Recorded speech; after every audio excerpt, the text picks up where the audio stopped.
தென்னாடுடைய சிவனே போற்றி, என் நாட்டவர்க்கும் இறைவா போற்றி, கருணை கடலை கந்தா போற்றி. நம் ஆன்மீக நண்பர்கள் அனைவருக்கும் வணக்கம். நடந்தது, நடந்து கொண்டிருப்பது யாவும் ஈசனின் செயல். இனி நடக்கப் போவதும் அவன் அருளால்தான். ஏன் இந்த மனக்கலக்கம்? நடந்ததை நடக்கப் போவதை நினைத்து கவலைப்படாமல் காட்டும் வழிக்கே செல். ஈசன் துணை இருப்பார்.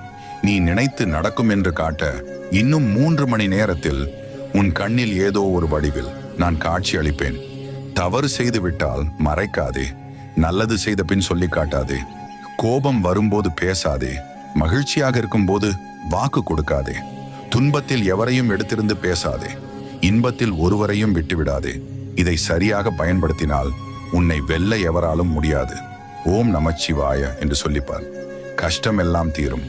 தொல்லையாக இருக்கும்